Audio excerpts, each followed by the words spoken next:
A aula de hoje é sobre os gêneros literários, ou seja, os gêneros que circulam na literatura mundial. Antes, é preciso revisarmos o que são os gêneros textuais. Em nosso dia a dia, estamos expostos a várias situações comunicativas, cada uma situada em seu devido contexto.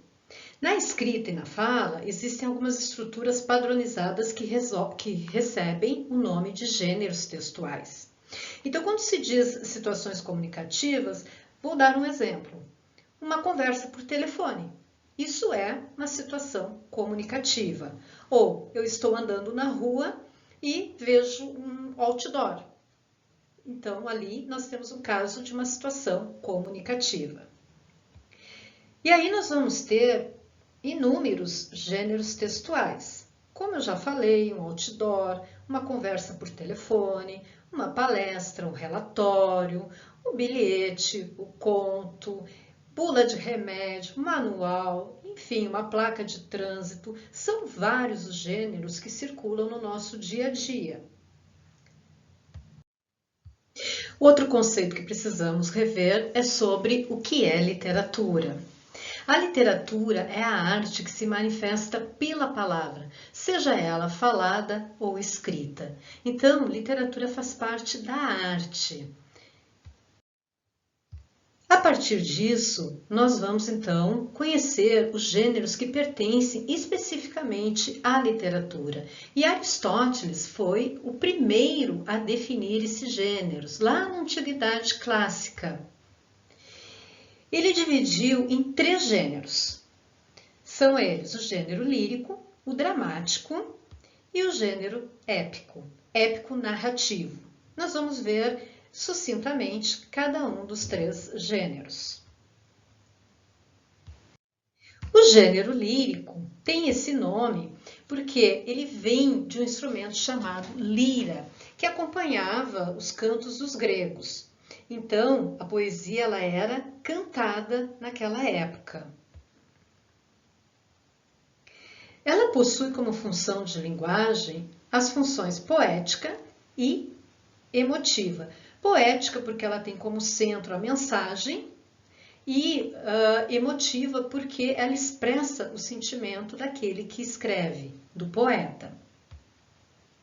Segundo Aristóteles, é a palavra cantada, justamente porque quando surge a poesia, as primeiras manifestações poéticas, elas são cantadas. Não é como agora que elas são declamadas, são faladas. Não, naquela época elas tinham um acompanhamento instrumental. São textos de caráter emocional, centrados na subjetividade dos sentimentos da alma. Então, a função da poesia é a de trazer emoção ao leitor. Tem a presença do eu lírico, que é a voz que fala no poema, ao contrário dos textos narrativos em que nós temos a presença do narrador, aquele que conta a história. O eu lírico também pode ser chamado de eu poético. Vamos ver um exemplo, então, de poesia. Rasuras. A vida é poesia escrita à mão. Os erros, rasuras. Errar e aprender fazem parte da arte que é viver. De Giancarlo Barroso. E nós temos também aqui um outro exemplo que se chama Os Poemas, de Mário Quintana. Os poemas são pássaros que chegam, não se sabe de onde, e pousam no livro que lês. Quando fechas o livro, eles alçam voo como de um alçapão. Eles não têm pouso nem porto, alimentam-se um instante em cada par de mãos e partem. E olhas, então, essas tuas mãos vazias no maravilhoso espanto de saberes que o alimento deles já estava em ti.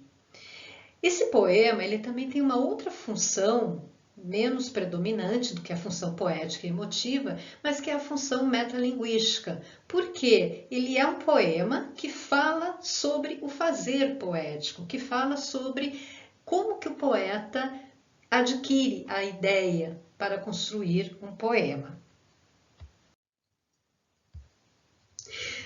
O segundo gênero, chamado gênero épico, é aquele das narrações de fatos grandiosos, centrados na figura de um herói. Tem a presença de um narrador, porém, ele se estrutura de forma poética, chamado de epopeia. Segundo Aristóteles, é a palavra narrada ou contada. É provavelmente a mais antiga das manifestações literárias. Ele surgiu quando os homens primitivos sentiram necessidade de relatar suas experiências, centradas na dura batalha de sobrevida num mundo caótico, hostil e ameaçador. Vou dar um exemplo, então, de um trechinho apenas da epopeia de Homero, que se chama Odisseia. A ilha, entre mentes, a nau bem construída chegara depressa, onde as sereias demoram, que um vento propício a impelia.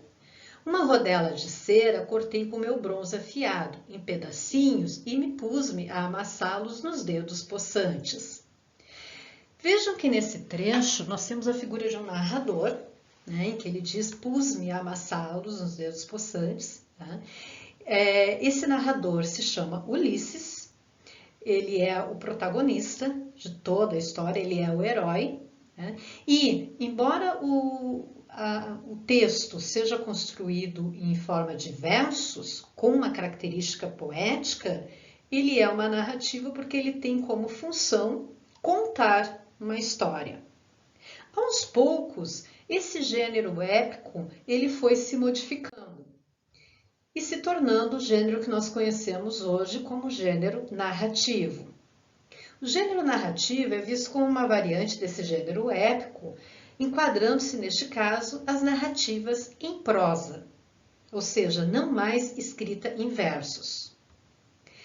Nós temos como exemplos de tipos de narrativa o romance, a novela, o conto, as crônicas, as fábulas, as lendas, entre tantas outras narrativas. Poderíamos citar vários exemplos, mas nós vamos ver mais especificamente sobre o gênero narrativo na próxima aula. Normalmente, o gênero narrativo ele tem a seguinte estrutura. Um narrador, que é o que conta a história praticada por outros no passado, ou por ele mesmo, né? Quando nós temos o caso de um narrador que também é personagem. A história, que é a sucessão de acontecimentos, que envolve as personagens em torno das quais giram os fatos. Ou seja, aqui nós temos o enredo. Né? O enredo compreende a história desses personagens em que tudo vai acontecer a partir de fatos. O tempo, o qual geralmente se apresenta no passado, e o espaço, local onde se dá a ação das personagens. Esta é a estrutura básica do gênero narrativo. Quanto ao gênero dramático, drama em grego significa ação, ou seja, são os textos feitos para serem representados, encenados.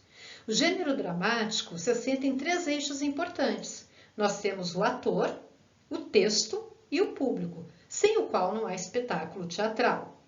Segundo Aristóteles, é a palavra representada, ou seja, o gênero dramático se refere às peças teatrais.